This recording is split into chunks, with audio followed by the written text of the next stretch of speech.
how soon after launching flower did you decide to actually sell cannabis or flower?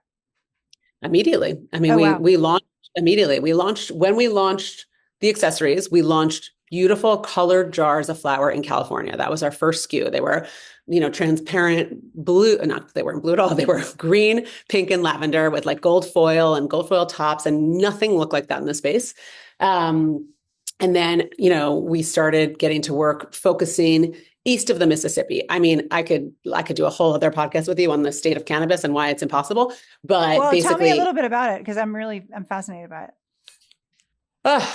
I mean, well, we were in California for a couple of years. We exited sort of around COVID because it was too hard to keep up, and that was a disaster. And we felt like the opportunity was much more east of the Mississippi, where there were less mature markets. I mean, the issue is California, obviously, it's a huge GDP. It's like the fifth largest economy in the world, but it was a sophisticated cannabis market. Yeah. People had been buying cannabis forever from their dealers, and getting them to convert was hard. So other markets, we went into Illinois next, and then Massachusetts, and followed with Ohio and Maryland, Missouri, et cetera.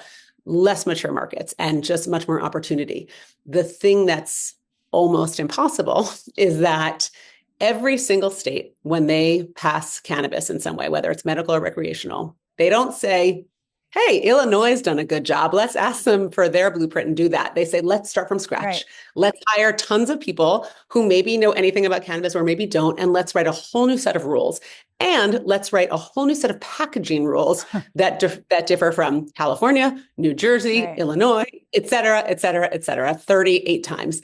And so that's really the challenge, is like getting smart on legal cannabis and what it looks like in every state, and adapting packaging regs and packaging changes. I mean, they change. California is the worst about that. California packaging would change, every 4 months, and it just became impossible. You've said that you view your role as helping to normalize cannabis through unserious marketing. Why is that important to you?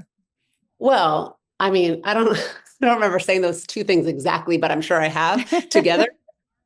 Our goal is to normalize cannabis, that's for sure. Not always through unserious marketing. I think we just try to do things that feel unintimidating and that feel familiar. Our whole brand ethos has always been for a good time. Even when it was handbags, it was like, these are handbags that like, they have funny words on them. They're irreverent. We just don't take ourselves seriously. And so, especially in cannabis, we like to do things that feel nostalgic and familiar to people.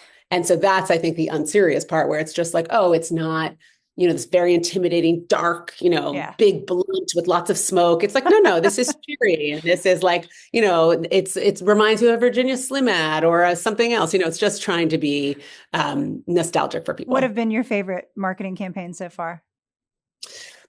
Well, that Virginia Slims reference that we did, Sweets Come a Long Way, Baby. And we liked a great campaign. And it just, at the same time Forbes had called us when we launched, they did a write-up on us, and they called us the Coco Chanel of cannabis.